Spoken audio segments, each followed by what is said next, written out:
Access to resources is a major problem for many Gazans who often experience power cuts, fuel shortages, and lack clean water.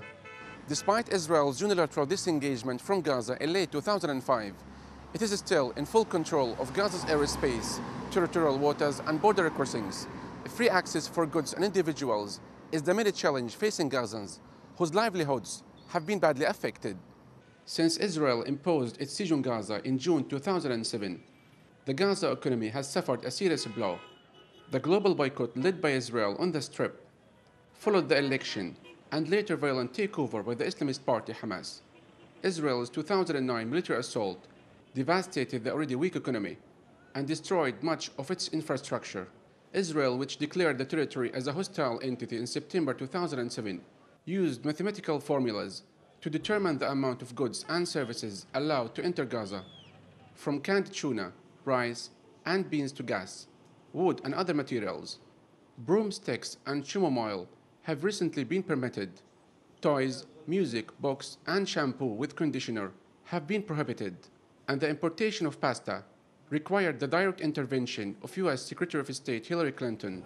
According to the Palestinian Center for Human Rights, since the imposition of the economic embargo over 5 years ago, nearly 30% of Gaza's businesses have closed, and an additional 15% have laid off 80% of their staff. Obviously, the point is Israel is still the occupying force here. This is by international law. All of the United Nations resolutions recognise Israel as the occupier here in Gaza. And as an occupier, you have to act according to international humanitarian law to the benefit of those people that you are occupying. And of course, they've flouted this endlessly, violating more international United Nations resolutions than any other country. And as a consequence, but they have that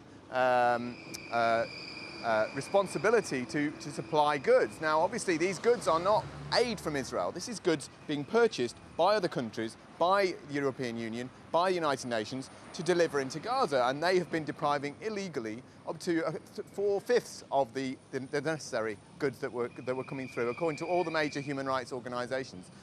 At the time of writing, Kogat, the Israeli army body in charge of the occupation, failed to provide a response or comment to the real news about why Israel limits exports of Gaza's goods and why some restrictions on imports to Gaza are still in place. The United Nations Relief and Works Agency for Palestine Refugees, UNRWA, says about 2/3 of Gaza's 1.7 million people rely on its humanitarian aid assistance. The agency provides health, education, food rations to about 700,000 registered refugees. Maxwell Gillard, the UN humanitarian coordinator to the occupied Palestinian territories, said during a press conference that was held at UNRWA's headquarters in Gaza City that Gaza will no longer be livable by 2020 unless urgent action is taken to improve water supply, power, health, and schooling. The first is that by the year 2020, Gaza's population will have grown by 500,000 people.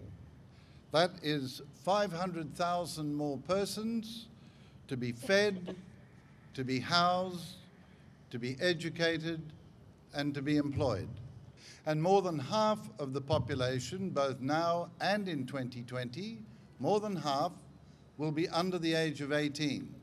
And that's one of the highest proportions of youth anywhere on the planet. In recent years, Israel shut down 3 commercial crossings, leaving the Strip with only one commercial terminal point called Kerem Shalom, through which goods enter the tiny impoverished Strip. Some of these goods and commodities come from Israel, the West Bank, and abroad. However, this toll crossing is sometimes closed for a number of days by Israeli authorities, either for Jewish holidays or for security reasons. This, according to experts, is destructive because it affects the needs of the population and the progress of international funded projects. According to a report that was issued in 2010 by Gaza, an Israeli human rights group said the Israeli government has admitted that the blockade of Gaza is not a security measure, but actually an act of economic warfare against Hamas-ruled Gaza. Gaza said the Israeli military allowed just 97 different items to enter the Gaza Strip before June 2010, as compared to the over 4,000 items that entered before June 2007. Economists say that more than 1,000 items have been allowed into Gaza, after Israel announced the easing of the blockade in June 2010, following the flotilla incident on the 31st of May the same year, in which 9 Turkish human rights activists killed by Israeli Navy commandos in international waters. Before 31st of May, around 100 items were allowed only, while thousands of others were not allowed. After that, now more than 1,000 items are allowed to come from Israel, and some of these are not only consumable material, but also some semi-finished product and raw material for some industrial sector. Another development was allowing the reconstruction material to be allowed into Gaza for the international funded project like UNDP and UNRWA, those projects in the health and education sector, which made the life more easier in Gaza. So the situation is much better, but still the siege is there. Still people are not allowed to go out freely. Still the export from Gaza is very restricted.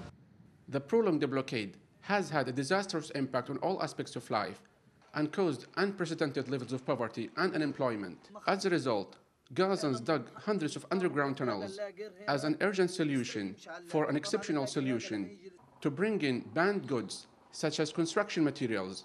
Nevertheless, Israel argues that armed groups in Gaza use tunnels to smuggle weapons. The worrying economic situation and an estimated population growth seems to be a ticking demographic time bomb.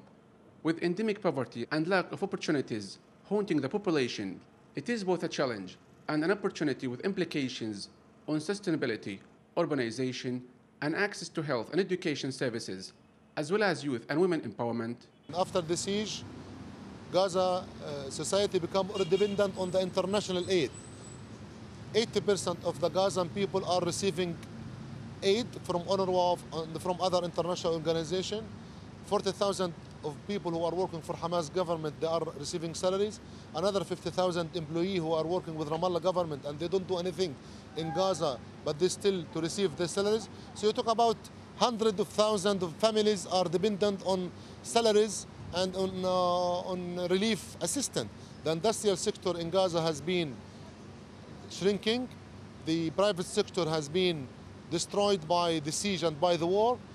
And by the end of the day, this will not help to make Gaza society solid enough and strong enough to challenge the intervention of some radical group outside who are looking to hire people from Gaza. Gazans have become dependent on the tunnels, mainly on imports, and that has reflected in a negative way on the Gazan economy. Exports are banned. This means that Gazans can consume, but not able to export what they produce. Now, the question that needs an answer: why Israel still imposes its siege policy, which is a form of collective punishment? As some say, the prolonged land and sea blockade failed to achieve its goals, while others say the hidden reason is to push Gaza toward Egypt. As people here struggle to make ends meet, the blockade's impact on the economy in the seaside territory has been devastating. However, as the cycle of life goes on, people here who for long endured economic restrictions try to have a normal life, hoping to see light at the end of the dark tunnel. Yusuf Al-Halo, reporting for The Real News, Gaza.